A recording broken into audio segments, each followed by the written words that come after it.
지난 시간에 기억나시나요? 15절부터 이 21절까지의 본문 말씀은 이 책 갈라디아서를 압축적으로 보여주는 갈라디아서의 요약판과도 같다고 말씀을 드렸습니다. 그러니까 믿음으로 사는 사람은 두 가지 믿음으로 사는데, 믿음으로 구원을 얻은 것이고, 또 그렇게 믿음으로 새 생명을 얻은 사람은 또다시 그리스도를 향한 그 믿음으로 이 땅을 살아가는 것이다, 그렇게 말씀을 드렸습니다.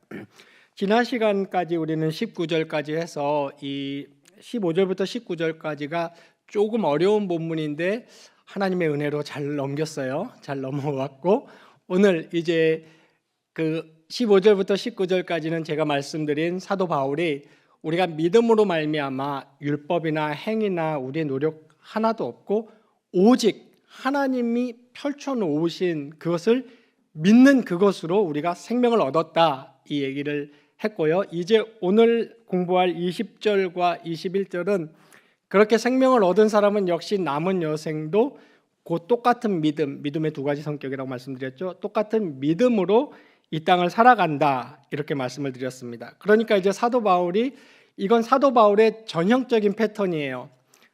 영적인 얘기, 형이상학적인 얘기, 이론, 어떻게 표현하면 이론적인 얘기를 한 다음에 그것을 이제 실존, 삶의 현장, 실제로 탁 갖고 오는 거죠. 여러분 아시는 분은 아시겠지만 사도 바울의 서신은 예외 없이 모든 서신은 그렇게 구성되어 있답니다. 이걸 이제 descriptive, 설명을 전반부에 한 다음에 후반부에 가면 뭘로 나올까요? 그러므로 형제들아 하면서 imperative, 이래라 이렇게 해라 하지 말라, 이제 실전이 나오는 거죠. 이 갈라디아서도 당연히 그렇게 구성이 되어 있고요. 지금 살펴본 15절로 21절이 그 패턴을 따르고 있고, 오늘 살펴볼 이제 20절과 21절은 그러므로 형제들아, 이 부분에 해당된다고 할 수 있겠습니다. 한번 제가 20절과 21절을 다시 읽어보겠습니다. 내가 그리스도와 함께 십자가에 못 박혔나니 그런즉 이제는 내가 사는 것이 아니요 오직 내 안에 그리스도께서 사시는 것이라. 이제 내가 육체 가운데 사는 것은 나를 사랑하사 나를 위하여 자기 자신을 버리신 하나님의 아들을 믿는 믿음 안에서 사는 것이라. 내가 하나님의 은혜를 패하지 아니하노니 만일 의롭게 되는 것이 율법으로 말미암았으면 그리스도께서 헛되이 죽으셨느니라. 사도 바울이 지금 이제 내가 사는 것 아니고 내 안에 그리스도께서 사는 것이다, 요 말하고, 이제 내가 여전히 육체 가운데 살고 있는 건 역시 믿음으로 살아간다, 요 말을 했습니다. 하나씩 살펴보죠. 내가 그리스도와 함께 십자가에 못 박혔나니 그런즉 이제 내가 사는 것이 아니요 오직 내 안에 그리스도께서 사시는 것이라. 여기서 내가 십자가에 못 박혔다 했을 때 나는 어떤 자, 어떤 나를 얘기하는지 아는 것이 중요합니다. 내가 십자가에 못 박혔다는 것이 무슨 뜻일까요? 이 말은 성경이 인간을 바라보고 인간을 해석하는 인간의 현 상태를 해석하는 성경의 관점을 이해하는 것이 중요합니다. 성경은 인간을 어떻게 봅니까? 죄인, 그죠? 죄인이라고 봅니다. 그러니까 인간의 가능성을 보지 않아요. 인간에겐 가능성이 없어요. 죄인이라고 보는데 인간은 어떻게 죄인이 되었습니까? 성경에 나오는 이걸 대표성의 원리라 그러거든요. 이걸 그 전문 용어로 쓰자면은 언약적 대표, 이렇게 부릅니다. 그러니까 첫사람 아담 안에서 우리는 죄인이 된 거예요. 그거는 죄송합니다. 제가 제 아내 말대로 은행을 열심히 먹었어야 되는데 먹다 말다 해가지고 환절기에, 네. 죄송합니다. 오늘부터 도라지랑 은행을 열심히 먹겠습니다. 아담 안에서 이제 죄인이 된 건데 아담이 우리의 언약적 대표, 아담이 대표예요. 이거는 우리가 왜 그래요? 싫어요? 이래서 될 일이 아니에요. 그냥 성경이 인간을 그렇게 규정했어요. 그러니까 우리가 결정할 수 있는 건 아무것도 없다 그랬죠. 우리가 뭘 결정할 우리가 호랑이로 태어나고 싶다든지 인간으로 태어나고 싶다든지 그렇게 결정할 수 있는 존재가 아니에요. 우리는 태어나 보니까 정말 죄송합니다. 태어나 보니까 우리가 인간이고 그리고 우리는 죄인입니다. 그러니까 이것은 큰 비극이죠. 아주 결정적인 비극이에요. 우리는 아담 안에서 아담의 후손으로 죄인으로 태어났습니다. 그것이 우리의 실존이에요. 그러니까 우리가 태어나서 죄를 지었기 때문에 죄인이 된 건 아니고 죄인으로 태어났기 때문에 죄를 짓는 겁니다. 여러분 잘 아시지만 나쁜 짓은 가르쳐주지 않아도 정말 잘하죠. 본능적으로 합니다. 어려서부터. 그런데 내가 그리스도와 함께 십자가에 못 박혔나니, 이 말은 아담의 후손인 나, 아담의 자손인 나, 아담 안에서 죄인인 내가 십자가에 못 박혔다는 얘기입니다. 이 말은 무슨 말입니까? 이제 나는 더 이상 아담 안에 있지 않네, 이 말입니다. 이제 나는 더 이상 죄인이 아니네, 이 말입니다. 그러면 어떻게 됐다는 얘기예요? 그런즉 이제는 내가 사는 것이 아니요, 이 말은 즉 나는 이제 아담의 후손으로 살아있지 않다. 나는 죄인으로 살아있지 않다. 나는 더 이상 죄인, 첫사람 죄인 아담이 나의 언약적 대표자가 아니다, 이 말입니다. 이 말은 뭡니까? 이제부터는 그리스도가 나의 대표다. 나는 그리스도 안에서 이제 살아있다. 나는 그리스도의 자손이고 그리스도의 자녀다, 이 말입니다. 이 말을 내가 그리스도와 함께, 내가 옛사람 죄인이 못 박혔나니 이제는 내가 사는 것이 아니오 오직 내 안에 그리스도께서 사시는 것이라. 그러니까 내 안에 그리스도께서 사신다는 이 말은 우리가 흔히 성경에 아주 좋은 개념 있죠. 내 안에 성령님이 내주하신다, 이 말은 아닙니다. 그 말 좋은 말이고 성경적인 말 맞아요. 그런데 이 구절에서는 그 말을 하는 게 아니죠.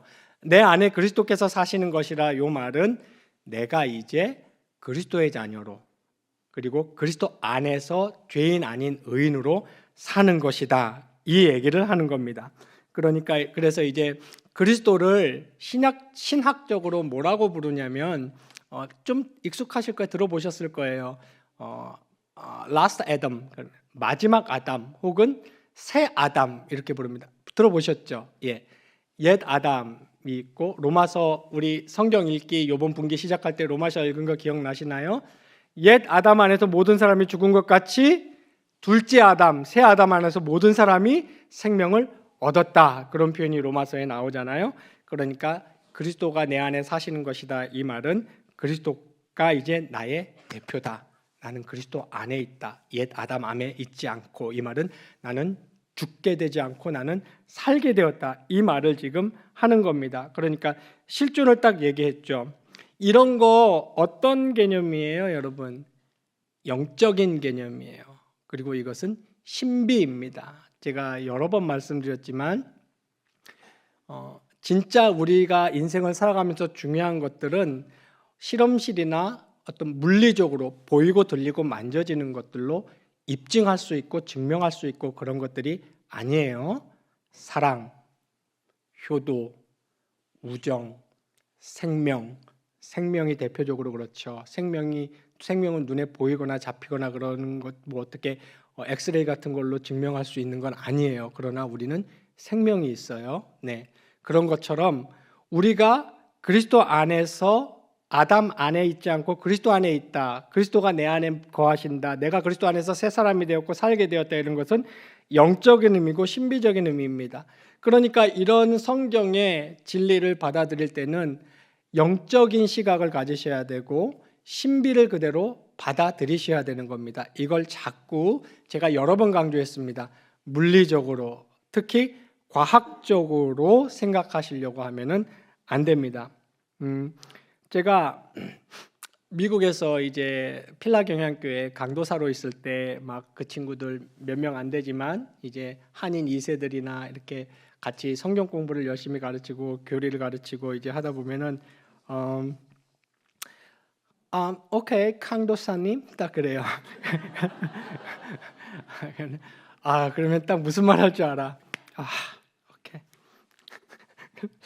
However 딱 그래요. However 이거 되게 무서운 접속사거든요. 예. 토플 공부해 보셨어요? 토플 리딩 파트에 보면 막 상식, 과학 이런 거 막 나와요. 그러다가 갑자기 그 지문 중간에 however 딱 거기서 문제 100% 나옵니다. 중요한 건 however이에요. 막 남자 여자 만났는데 데이트하는데 진짜 너는 너무 멋있고 너는 예쁘고 진짜 너는 인성도 진짜 너는 완벽한 여자야.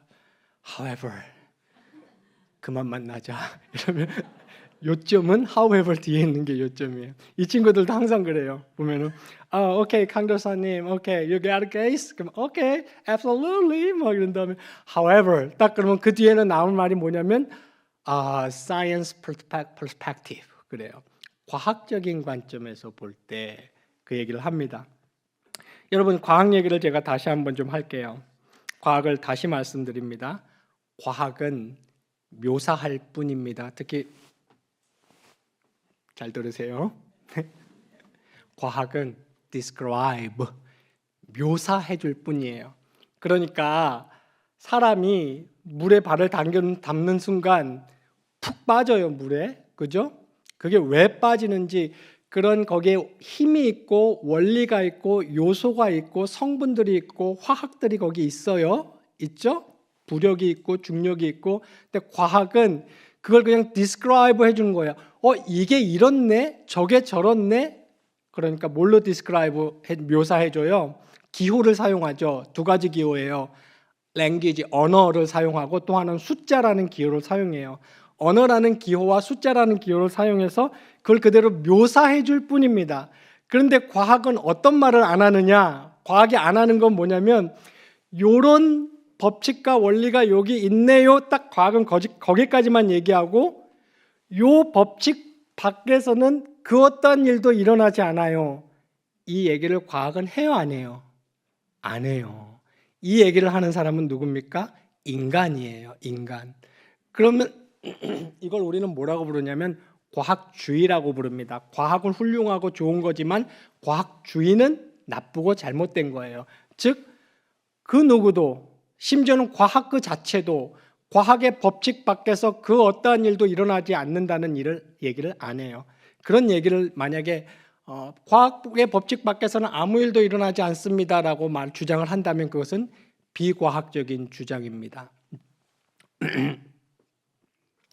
그것은 그렇게 말하는 사람의 신념일 뿐이죠. 제가 그 리차드 도킨스라는 사람을 한번 소개해드리겠습니다. 오늘날 이렇게 과학주의의 선봉주자, 제가 그림을 좀 한번 사진을 준비해 달라 그랬는데 준비됐는지 모르겠네요.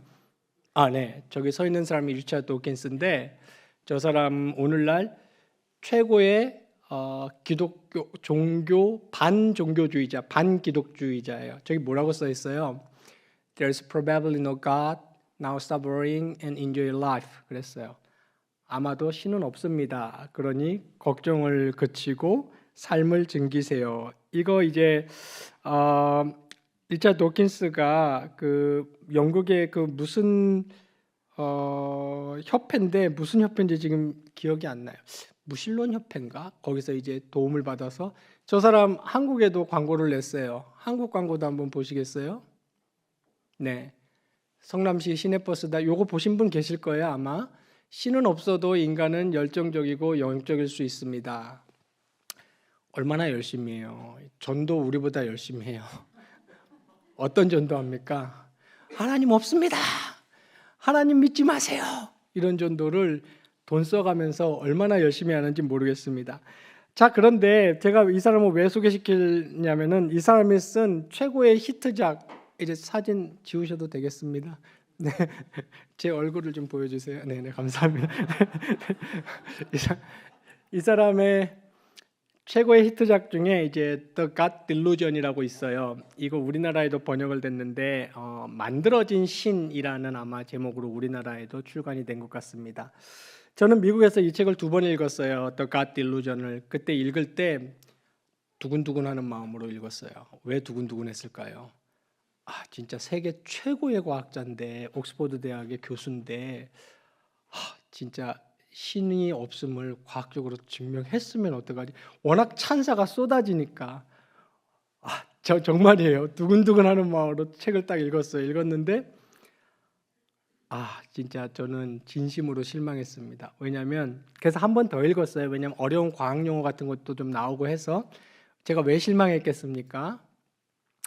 저는 이 사람이 하나님이 신이 존재하지 않는다는 것, 기독교의 주장이 허구라는 것을 어느 정도 과학적으로 입증을 한 줄 알았어요. 근데 여러분 이 책을 꼭 읽어보세요. 제가 강추합니다. 4월에 추천도서로 낼지도 몰라요. 만들어진 신이라는 망상 이런 뜻인데 God Delusion. 그 책을 봤더니 저는 과학적으로 입증을 한 줄 알았더니 처음부터 끝까지 뭐냐면 리차드 도킨스라는 개인의 주장이고 신념이에요. 무슨 말인지 이해 가십니까? 자기 신념 요거는 신앙이랑 똑같은 말이에요. 자기 신앙, 자기 신념, 자기 주장을 과학적 전문 용어를 막 덕지덕지 발라놨어요. 책을 좀 막 얼핏 보면 그럴싸해. 근데 가만히 들여다보면 과학적인 증거가 하나도 없어요. 아까 저 사람 썼죠? Probably. 그러니까 양심이 있으니까 저 부사는 넣은 것 같아요. 아마도 없다고 본다. 그건 뭡니까? 자기 신앙이에요. 신앙. 우리랑 똑같이 신앙을 가지고 있는 거죠. 제가 이런 말씀을 지금 드리는 이유는 우리가 이런 지금 사도 바울이 지금 주장하는 것과 같이 내가 옛자가 십자가에 못 박혀서 나는 이제 아담 안에 있지 않다. 그리고 나는 그리스도 안에 있다는 이런 중대한 성경의 진리를 영적으로 받아들여야 됩니다. 그래야만 이것이 나의 실존이 되고 나의 실제가 됩니다. 이것을 받아들이는데 여러분들에게 큰 방해가 되는 것은 미국에 있었던 그 친구들처럼 however 강도사님 딱 이런 다음에 거기다가 무조건 뭘 갖다 대요? 과학적 사고방식이나 법칙을 갖다 대는 것은 굉장히 비과학적인 자세입니다.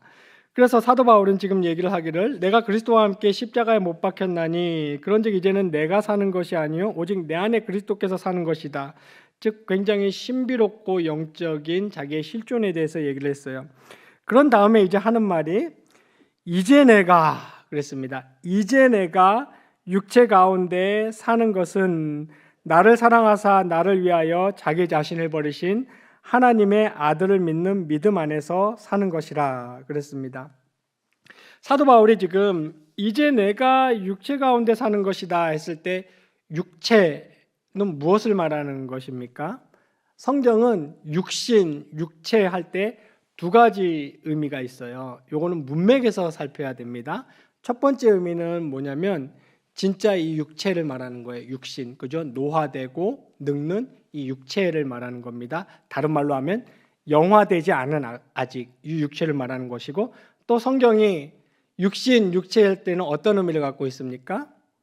죄성, 그죠? 육신의 소욕, 육체의 소욕 같이 말할 때 죄성을 의미하는 겁니다. 너희가 육체를 따라 살지 말라라는 표현이든지 육신의 소욕을 버리라라고 할 때 그런데 여기서는 어떤 표현입니까? 내가 이제 육체 가운데 사는 것은 이 말은 이 두 가지를 다 담고 있는 표현이에요.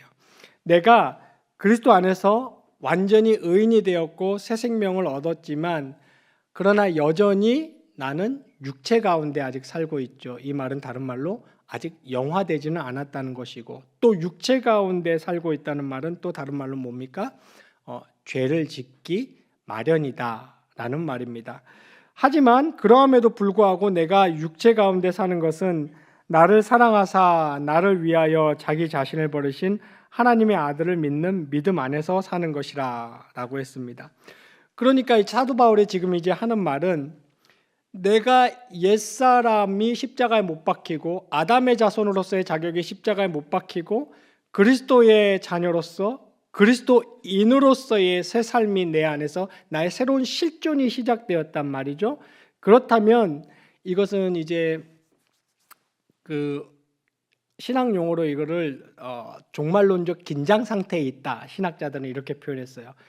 좀 그 용어 자체에서 확 느껴지지 않으세요? 종말론적 긴장이다. 이 말은 우리는 완전히 의인이 되었고 완전히 영화가 보장받았고 완전한 하나님의 자녀가 되었지만 동시에 여전히 육체 가운데 거하고 있는 것이죠. 이렇게 겹쳐 있는 겁니다. 이렇게 요거를 우리가 긴장 상태에 있다 이렇게 얘기합니다. 그러나 성경은 어떤 얘기를 우리에게 합니까?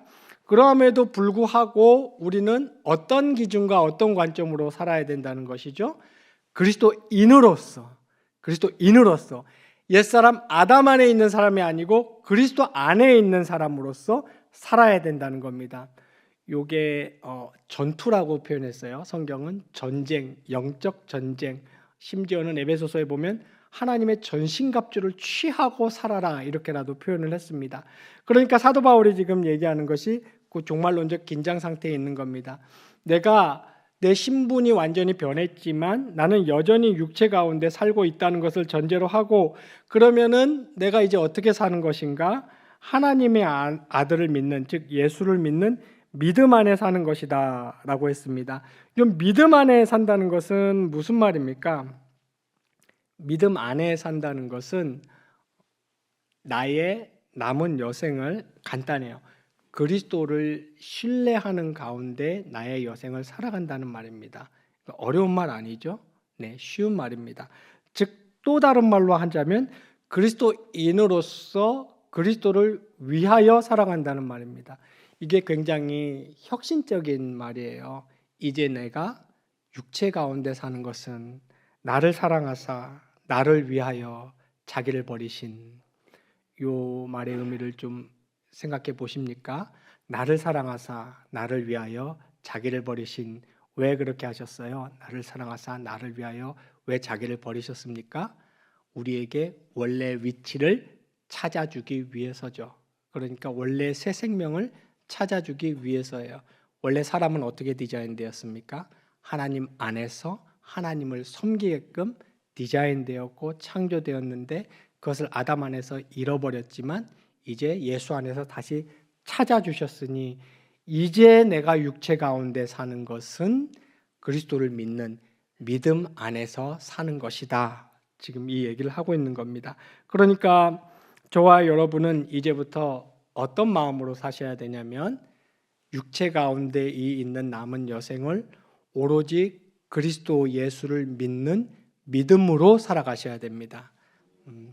세상적인 관점이나 세상적인 계산이나 세상적인 안목에 함몰되어서 계속 그렇게 살아가시면 안 돼요. 그렇게 살아가시는 건 어떻게 살아가시는 거예요? 십자가에 못 박혔던 그 옛 아담 안에서 사는 겁니다. 이제는 우리는 그렇게 살아서는 안 돼요. 우리는 이제는 우리의 모든 삶을 그리스도께 내어 맡기는, 그리스도를 믿는 믿음 안에서 사는 겁니다. 그리고 이러한 삶을 살 때 하나님은, 예수 그리스도는 우리의 삶을 다 책임져 주십니다. 우리는 이러한 믿음을 가져야 돼요. 이것이 지금 사도 바울이 얘기하는 이제 내가 육체 가운데 사는 것은 나를 사랑하사 나를 위하여 자기 자신을 버리신 하나님의 아들을 믿는 믿음 안에서 사는 것이다, 이 말입니다. 그러니까 돈벌이를 하더라도 그리스도인으로서 돈벌이를 하시는 거예요. 믿음을 가지고 예수를 위해서 돈벌이를 해야 됩니다. 우리는 자녀를 키우더라도 그리스도인으로서 자녀를 키우는 겁니다. 그러니까 예수를 위해서 자녀를 키우셔야 되고 이 자녀도 그리스도인으로 키워내셔야 됩니다.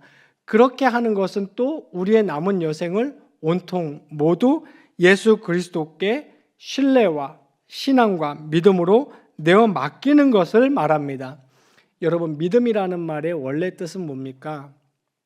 성실, 신뢰라는 뜻이에요. 피스티스라는 말이 성실하다, 신뢰하다는 뜻입니다. 그러니까 이제 우리가 사는 삶은 예수 그리스도를 신뢰하고 또 예수 그리스도에 대하여 성실한 삶을 사는 겁니다. 여기 나를 사랑하사 나를 위하여 자기 자신을 버리신 요 파트에서 너무 심파로 흘러가시면 안 됩니다. 심파극 아십니까? 심파극 아시죠? 네, 뭐 이런 거예요. 예수님 나를 위하여 십자가에 빨가벗고 돌아가셨는데, 나를 위하여 자기 몸을 버리셨는데 내가 어떻게 해서 조금이라도 이 은혜를 갚아드려야 할 텐데, 그 마음은 제가 인정합니다. 아주 좋고 갸륵한 마음이죠. 근데 그런 마음을 갖지 않으셨으면 좋겠어요. 좀 이상하게 들리십니까? 아니, 예수님께 은혜 갚아드리려고 하는데 목사님 왜 그런 마음 제가 분명히 말씀드립니다.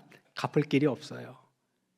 예수님이 원하시는 거는 여러분 그게 아니에요.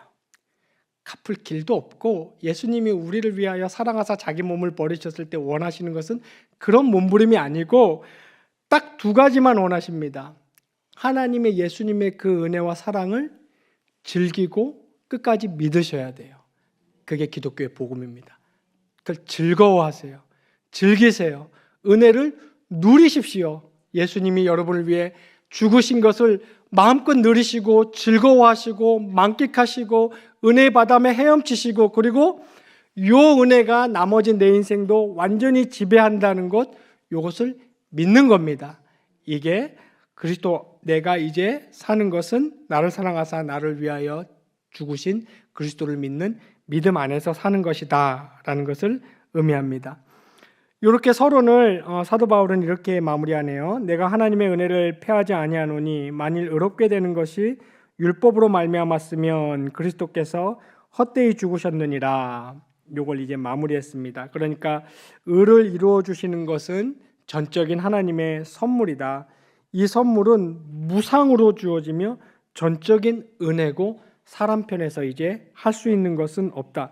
그걸 뒤로 하고 그 은혜를 뒤로 하고 율법 준수를 통해서 자기 의를 이루려고 한다든지 아니면 자기가 무엇을 좀 더 해가지고 하나님 앞에 무엇을 조금이라도 보태려고 한다면 그것은 오히려 여기서 말했죠. 그리스도께서 헛되이 죽게 만든 것이다 라는 얘기입니다. 사람이 하나님 앞에서 의를 이루는 것이 율법 준수로 가능하지 않고 그렇게 하는 것은 그리스도의 십자가를 헛것으로 만드는 것뿐이고 거기에는 아무 가능성이 없다라고 얘기했습니다.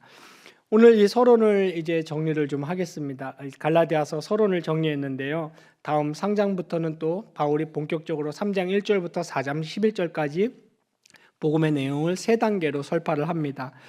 정리하자면 이렇습니다. 우리는 오로지 하나님의 은혜로 구원을 받았으니 이 말은 오늘 우리가 살펴본 것처럼 이제 아담 안에 있는 나의 죄인된 신분은 그리스도와 함께 십자가에 완전히 못 박혔고 그리스도 안에서 나는 새로운 신분, 의인, 영생을 얻는 몸, 하나님의 자녀가 되었다. 그러니 이제 내가 육체 가운데 사는 것은 이제 고 예수님을 믿는 믿음 안에서 예수님을 위해서 예수님께 내 삶을 전적으로 맡기고 믿음 안에서 사는 것이다. 이 얘기를 하고 있습니다. 경영의 성도 여러분, 우리가 우리의 옛사람이 우리의 죄인된 신분이 2000년 전에 예수님의 갈보리 십자가에 못 박히실 때 우리의 옛사람도 죄인도 거기에 완전히 못 박혔습니다. 그리고 우리는 그리스도 안에서 새로운 신분을 얻었습니다. 그러니 이제 저와 여러분이 육체 가운데 사는 것은 그리스도를 위하여 그리고 그리스도를 믿는 믿음으로 이 땅을 살아가는 것입니다. 그것이 그리스도인들의 삶입니다. 이것이 여러분 마음에 깊숙이 다가오고 여러분의 여생을 지배하는 중요한 여러분의 인생관과 가치관이 되시기를 주님의 이름으로 축원합니다.